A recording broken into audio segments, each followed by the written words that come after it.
us to stay clear from our passage in accordance with the collision regulation. Over. Off the coast of the Philippines, clashes with China have become a common occurrence, which Philippine officials call David versus Goliath situation.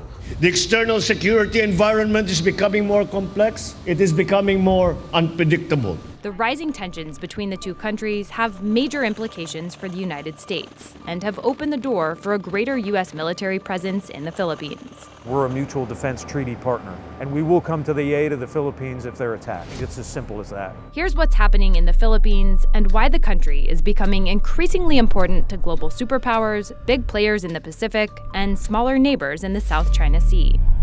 First, let's talk superpowers.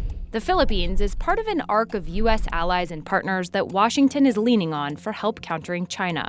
To its west is the South China Sea, a massive global shipping lane that Beijing claims almost all of. To the north is the democratic island of Taiwan, a key Western trading partner that China has threatened to take by force. To learn more about the Philippines' growing strategic importance, we traveled there in April during the largest ever exercises between the U.S. and Philippine militaries. Stinger launch coming! Stingers, Patriots, and HIMARS. Some of America's most powerful weapons engaged in a target practice over the South China Sea, a body of water that China has steadily moved to control. Up north, troops conducted air assaults from a Navy ship flying to islands just 100 miles from Taiwan, the world's leading producer of advanced semiconductors, which China has threatened to take by force. We don't want a war with China. Nobody wants that. That said, that doesn't distract me from doing my job. That's my job. Is the U.S. prepared to fight? Absolutely. And that's what we're doing here. The Philippines has moved closer to the United States under its new president, Ferdinand Marcos Jr. This is the first time a president has actually attended a major live fire event. So this year was different. Yes, this year was significantly different. The shift comes after Marcos's predecessor, Rodrigo Duterte, tried to steer the country closer to Beijing. I want to be a friend to China. Despite his efforts, China didn't back off of its claims near the Philippine coast and has only ramped up its show of force. How concerned are you with the continued provocation from China? As concerned as you could possibly be. For help defending its sovereignty, Manila struck a major base deal with Washington this year, increasing U.S. access to Philippine military bases across the country from 5 to 9. And officials say they are continuing a dialogue about adding even more.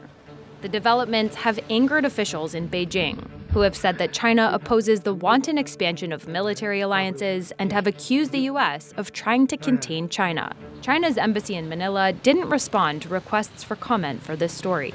Both China and the U.S. are major trading partners to the Philippines. But this year, Manila and Washington have taken steps to boost economic cooperation, with the U.S. pledging to invest in everything from 5G networks to critical mineral production throughout the country. These countries have to maintain their sovereignty. It's important to them, it's important to us. We want to help them do it.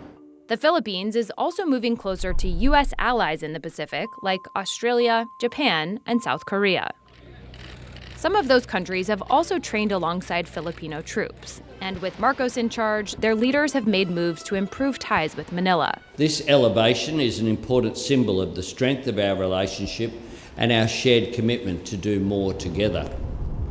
These Pacific powers, also alarmed by China's growing militarization of the region, recognize that the Philippines is on the front lines in the effort to push back on Beijing. China's distorting the story to fit its own ends. China has made expansive maritime claims using this 9-dash line, which is believed to be based on maps used by the Republic of China in 1947. Within those lines, Beijing has seized control of reefs and islands and turned them into military outposts. To maintain control, Chinese ships routinely harass Philippine vessels with water cannons, signs, and military-grade lasers.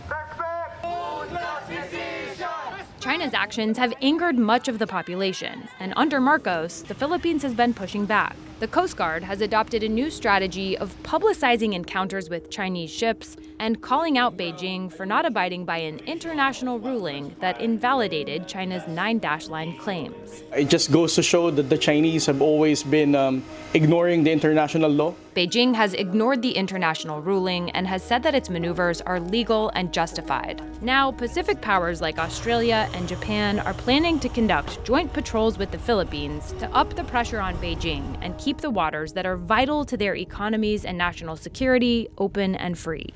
To have friends like you and partners like you, and that is very gratifying and encourages us to continue down that path. But the Philippines itself is still facing major challenges when it comes to protecting its borders and helping its people. Hello, yes, it works.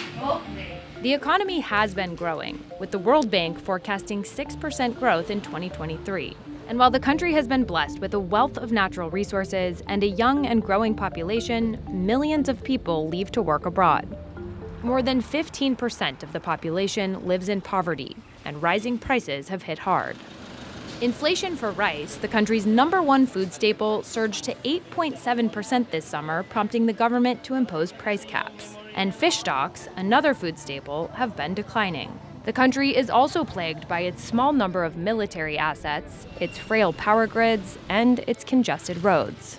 It would be faster if you walked, no? Faster this way, Mom. It's also racing to explore new sources of energy since its main gas field, Malampaya, is expected to run out within a decade. Reed Bank, a site seen as key to unlocking more energy, is at the center of a dispute with China. For the Filipino people, it's very simple. That is ours. Victor Dindo Manhit runs polling on issues like China's actions in the South China Sea. He says a lot of these challenges help illustrate why the Filipino people support the country moving closer to the United States and its allies. There are a lot of challenges, and people will say, and I agree with them, we lost time, but for me it's not too late. We are now moving towards to work with other countries, and that's what we all need here. But these countries are ready to work with the Philippines.